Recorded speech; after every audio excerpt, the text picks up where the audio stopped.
여러분들 축복합니다. 이런 가르침이 있어요. 어려운 상황은 사람으로 하여금 더 분발하게 하지만 안락한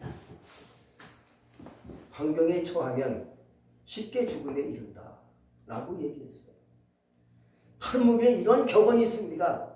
탈무드란 천년 동안 내려오는 유태인들의 전통적인 가르침과 교훈을 묶은 책을 얘기합니다. 10년 동안 2,000명의 학자들이 그것을 다 모아가지고 엮어서 만든 책이 탈무드, 유대인들의 아주 전통적인 책입니다. 여기 3가지 교훈하는 게 있어요.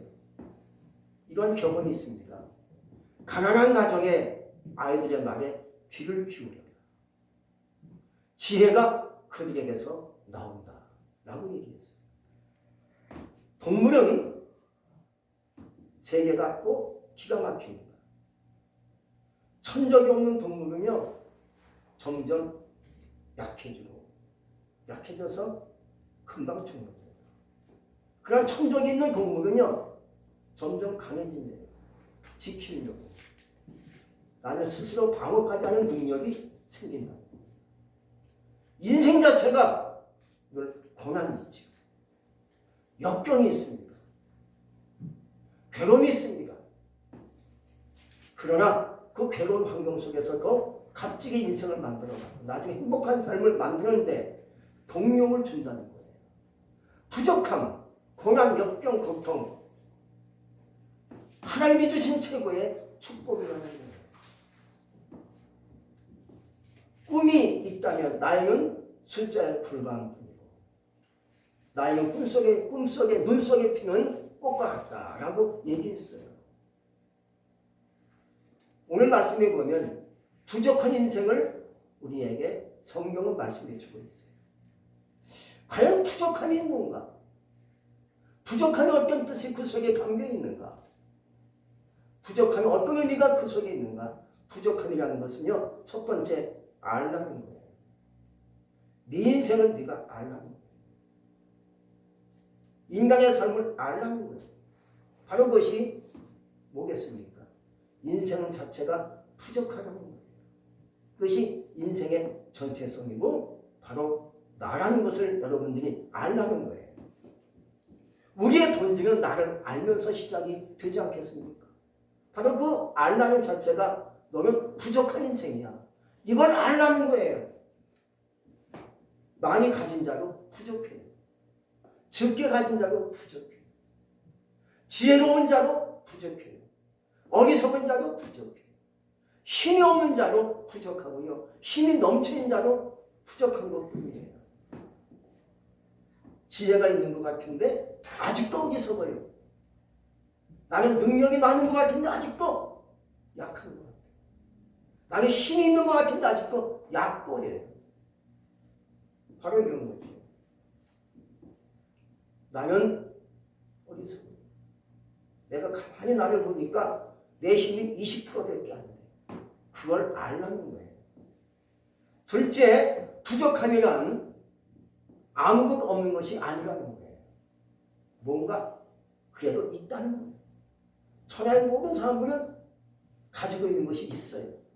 부족하지만, 어리석지만은, 무능하지만 뭔가 각자마다 가지고 있는 능력이 있다는 거죠. 그것을 하나님이 주셨다라고 얘기해요.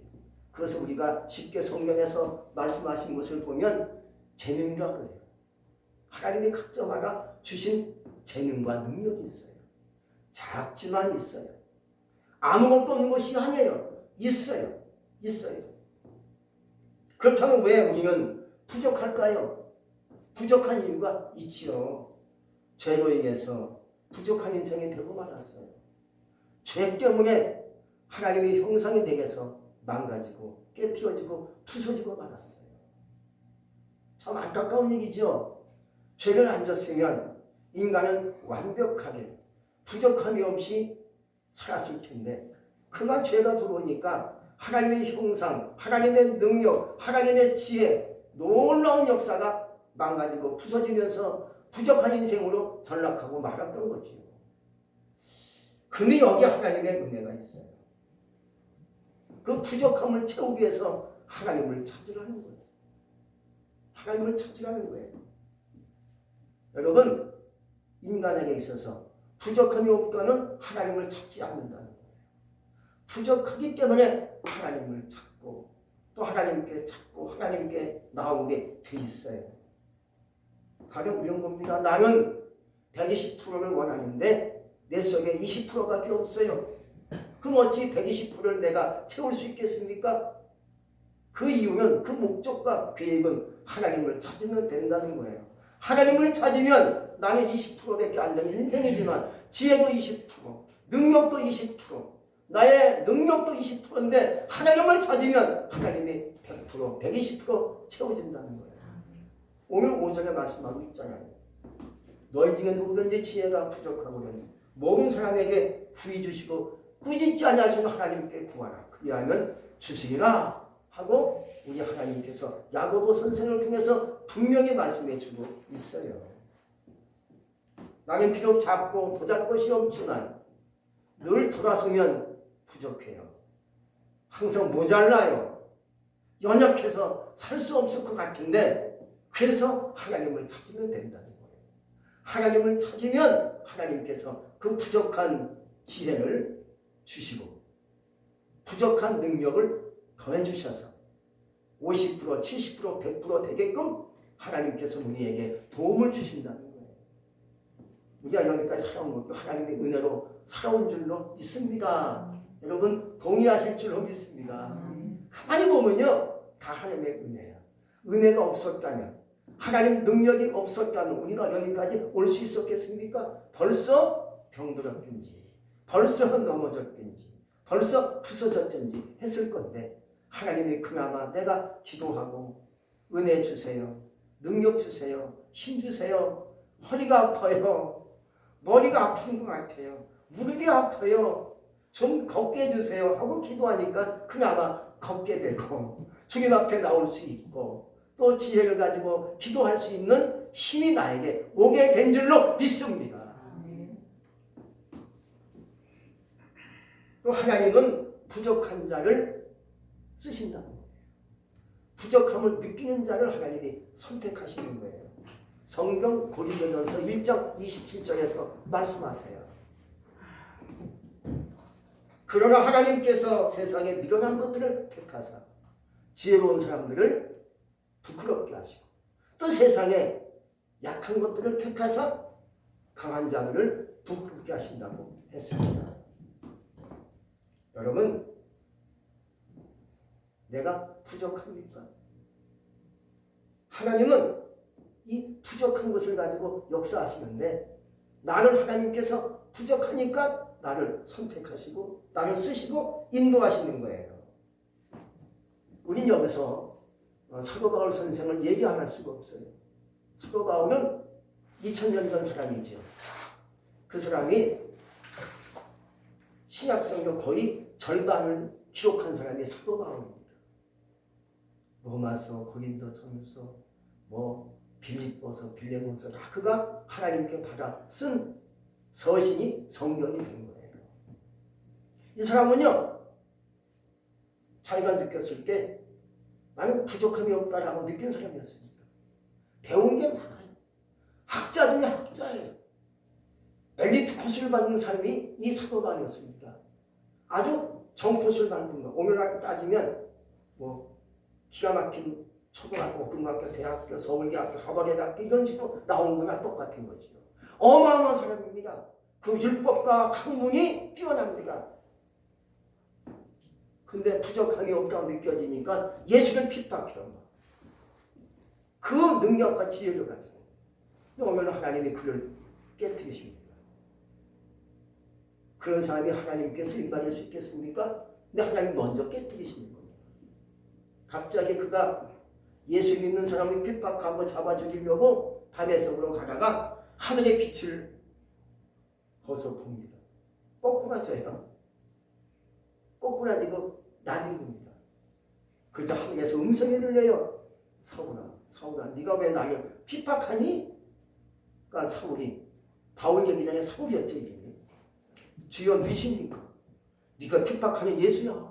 거기에 인생이 깨지는 겁니다. 그때부터 나의 학문은 나 분토같이, 분토는 똥을 얘기하는 겁니다. 똥같이 여깁니다. 나는 부족한 인생이었는데 그랬을 때 하나님이 그를 잡아 쓰시게 된 줄로 믿습니다. 내가 부족함을 느끼십니까? 나를 하나님이 선택하시는 거예요. 내가 잘났다고 큰 소리 칩니까? 나를 부르지 않아요. 내가 연약하고 부족합니다 하고 느끼니까 나를 불러서 이 자리까지 하나님의 백성, 하나님의 자녀 되게 하신 줄로 믿습니다. 그러므로 하나님께 부족함을 느끼는 것, 이게 하나님의 은혜라는 거예요. 이게 하나님의 축복이라는 거예요. 우린 그러므로 두 번째, 부족한 그 작은 능력을 가지고 하나님을 찾는데 쓰라는 거예요. 어찌 내가 하나님을 부르고 찾을 수 있겠습니까? 능력도 어떤 사람은 그래요. 주님 찾을 힘도 없어요. 기도도 지쳐가지고 기도할 힘도 없네요 라고 말하지만 그 속에 주신 작은 능력이 있어요. 그 능력을 가지고 하나님을 찾는데 쓰라는 거예요. 할렐루야. 우리도 자꾸 무능하고 어리석고 주여 오늘 제가 힘이 없어서 기도하지 못할 것 같아요. 주님 앞에 나가지 못할 것 같아요. 하지만 아직까지 내 속에 조그마나 아마 능력과 힘이 있어요. 그 능력과 힘을 가지고 하나님을 찾는데 쓰라는 거예요. 계시록 3장 8절에 보니까 이런 말씀이 있습니다. 예수님께서 빌라델피아 교회를 향해서 이렇게 얘기하십니다. 네가 작은 능력을 가지고도 내 말을 지켰구나 하면서 하나님이 그 교회를 향해서 축복하시는데 내가 네 앞에 열문을 두었다 라고 얘기했어요. 똑같은 얘기예요. 바로 여러분이 교회가 아닙니까? 여러분의 마음속에 주님의 교회가 이렇게 세워졌어요. 저는 능력이 없어요. 작아요. 하지만 그 작은 능력 가지고, 작은 힘을 가지고, 작은 은혜를 가지고 하나님께 헌신해요. 기도해요. 물질로 11조로 하고 감사를 해요. 열심히 전도를 해요. 작은 내용 가지고 열심히 하는 거예요. 하나님이 인정하시고 내 길을 활짝 여신다는 거예요. 2022년도 여러분의 가정의 문이, 여러분의 삶이 형통하게 열릴 수 있기를 축복합니다. 나는 작지만, 부족하지만 이 작은 능력 가지고 하나님께 헌신하겠습니다. 작지만 하나님께 드리겠습니다. 하나님 나를 받아주시옵소서. 그럴 때 마치 빌라델피아 교회같이 네가 작은 능력 가지고 내 말을 지켰구나 이렇게 인정이 되는 거예요. 부족함이 있다는 것은 저주가 아니에요. 이게 축복인 줄로 믿습니다. 이제 부족함을 가지고 인생의 장사를 열심히 하라는 거예요. 인생은 장사하는 것과 똑같은 거예요. 내 인생 사는 거, 이게 장사하는 거예요. 어떻게 오늘 살 것인가? 내일 어떻게 살 것인가? 내가 인생을 계획하고 장사하는 거지요. 그러면 내 인생은요 20%였는데 열심히 장사하니까 100이 돼요. 120% 된다 이 말이에요. 마태복음 25장에 보면 어느 주인이 새 종에게 이렇게 얘기하십니다. 내가 어디 먼 나라 갔다 와야겠는데 너희들이 나 없는 동안에 열심히 일해라. 대신 너희들한테 달란트를 주겠다. 그래서 한 사람에게는 1달란트, 또 한 사람에게는 2달란트, 또 세 번 사람에게는 5달란트 줍니다. 그게 금을 얘기하는 겁니다. 금 5달란트, 2달란트, 1달란트 각자 하나씩 나눠줍니다. 그러면서 얘기합니다. 열심히 장사하고 있어라. 내가 다녀와서 계산하겠다. 알았니? 알았습니다. 5개 받은 사람도 예, 2개 받은 사람도 예, 하나 받은 사람도 예, 열심히 장사해서 주님이 오실 때 제가 회개해드리고 계산해드리겠습니다. 시간이 갔습니다. 열심히 장사합니다. 5개 달란트 받은 사람 열심히 장사해서 10개가 됐어요. 곱절을 남겼지요. 장사 잘한 거야 안 한 거예요? 잘한 거지요. 2개 받은 사람 열심히 그 사람도 장사해가지고 4개가 됐어요. 잘했어요 안 했어요? 잘한 거죠. 근데 1개 받은 사람은요 이거 갖고 이거 없어지면 큰일 나. 주인한테 혼나 내 맞아 죽을지도 몰라 해서 한 개를 그냥 쓰지 않고 가만히 땅속에 묻어뒀다가 주인이 왔을 때 그것을 꺼내가지고 옵니다. 주인이 저기 이거 한 개밖에 너무 적어가지고요 장사하면 잘못하면 나갈까봐 땅속에 묻어도 다시 다 가져왔어요. 하나입니다. 5가지 사람은 5개 해가지고 10개 돼서 가져옵니다. 그러니까 10개 된 사람에게 얘기합니다. 참 착했구나. 충성견자와 나의 그 고음을 너에게 주겠다. 2개 받은 사람은 4개가 됐어요. 하니까 주인이 너도 참 잘했구나. 충성견자와 내가 너에게 큰 상을 주거라. 그 축복하십니다. 1개 받은 사람은 이거 없어지면 큰일 날까 싶어서요. 땅에 묻어도 다시 1개가 그냥 다 가져온 거예요. 아니 주인이 말하기를 이거만 안 되지. 차라리 이 하나를 갖고 나에게 이자를 줬으면 이자라도 따오지 않겠느냐 하고 이 약한 놈아 하고 애원정하고 내쫓고요. 그걸 뺏어가지고 10개 받은 사람에게 줬다고 얘기합니다. 인생을 장사하라고 비록 작은 능력이지만 지혜도 어리석고 부족하고 미련하고 약하지만 그거 있어요. 나에게는 어리석지만 20% 같은 30% 같은 지혜가 있어요. 그 지혜를 가지고 그 능력 가지고 열심히 장사하면 100이 되고 200이 될 수 있다 이 말이에요. 열심히 사는 거죠. 하나님 의지하고 예수님 의지하고 성령님 의지해서 열심히 장사하고 열심히 인생을 추진하며 장사하는 거죠. 육회인 중에 성공 비결 중에 하나는 부족함이 있다는 거예요. 그들의 성공 중에 가장 중요한 비결이 부족함이었다는 거예요. 육회인들은 부족함을 최고의 선물로 여겨가지고요. 그들이 갖고 있는 두뇌 개발에 교육을 시켰다는 거예요. 두뇌 개발. 그것은 있잖아. 두뇌가 있어. 머리가 있으니까 그것을 개발시켜서 오늘날 세계 최고의 인물이 되게 하고 세계 최고의 부를 누릴 수 있는 자가 되게 했다는 거죠. 육체에 하면 뭐가 떠오릅니까? 지혜가 떠오르는 거예요. 그들의 지혜는 따라갈 수 없어요. 그래서 지혜가 성공을 가져가지고요. 지혜가 천하를 복용하고 다스리는 능력이 되게끔 했습니다. 여러분 부족함은 어떤 사람에게는 실패의 핑계가 되기도 하지만 어떤 사람은 지혜가 그 부족함이 성공의 열쇠가 되기도 한다는 겁니다. 그럼 여러분 부족함 때문에 나는 실패했어라는 표현을 쓸 것입니까? 아니면 나는 부족함 때문에 성공했어라는 표현을 쓰겠습니까? 스스로의 판단에 맡기시고 선택에 달려있다는 거예요.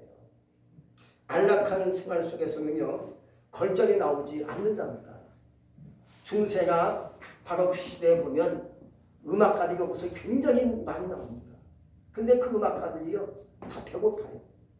가난해요. 열악해요. 그 열악한 삶 속에서 아름다운 음악을 만들어낼 수 있었다는 거예요. 프랑스의 화가 하면 밀레가 떠오르지요. 이 사람도 굉장히 가난했어요. 근데 가난 속에서 걸작의 명작이 나오더라는 거예요.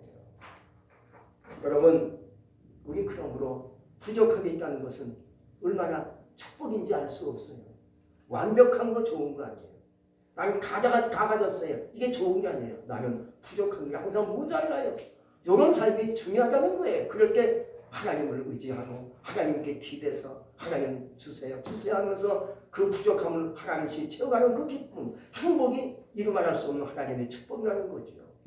그러므로 부족하다는 것에 감사의 시간을 가지라는 거예요.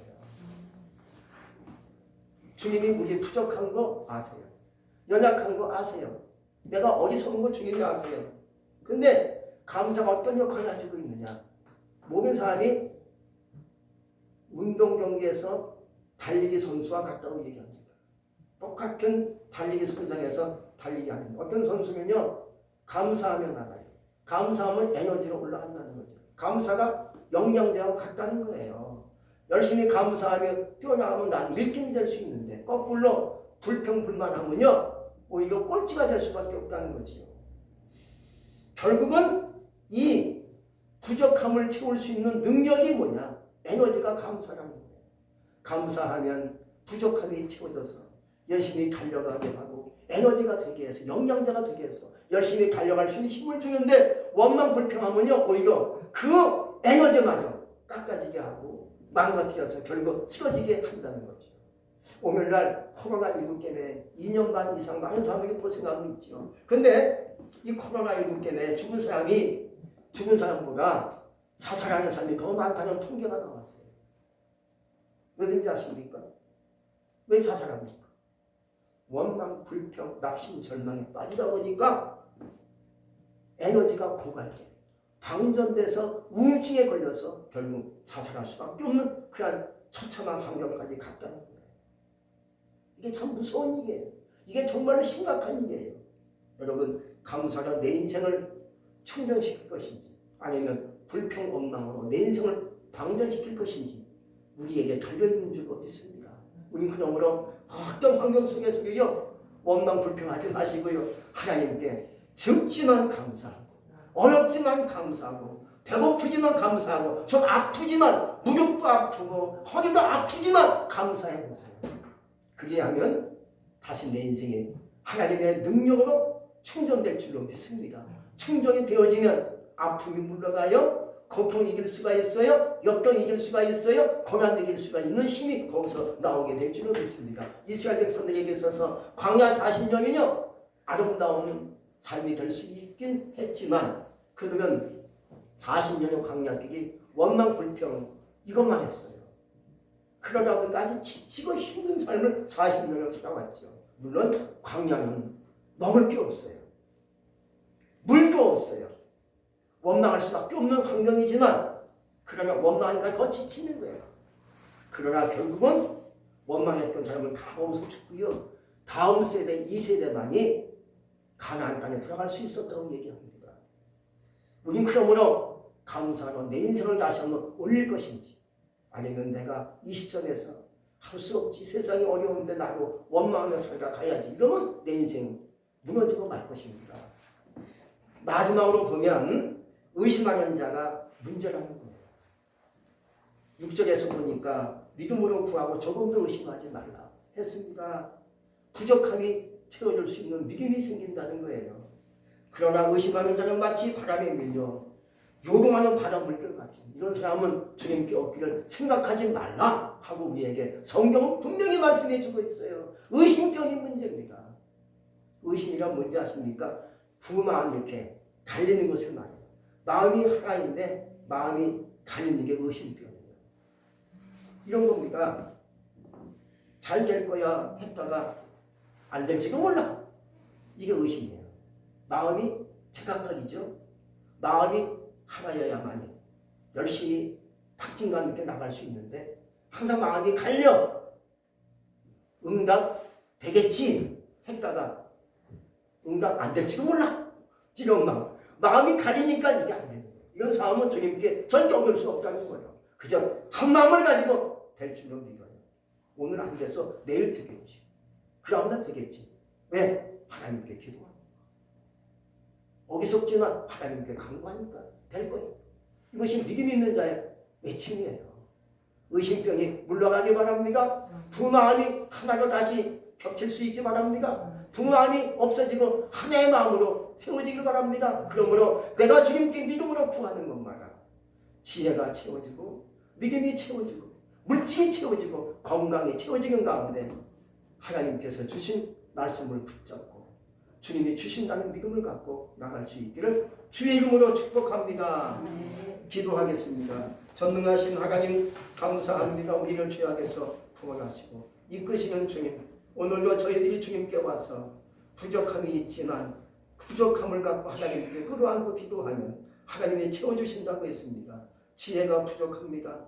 믿음이 부족합니다. 물질도 부족합니다. 건강도 부족합니다. 그래서 하나님께 구하는 것입니다. 채워주시옵소서. 예수님 이름으로 감사하며 기도했습니다. 아멘.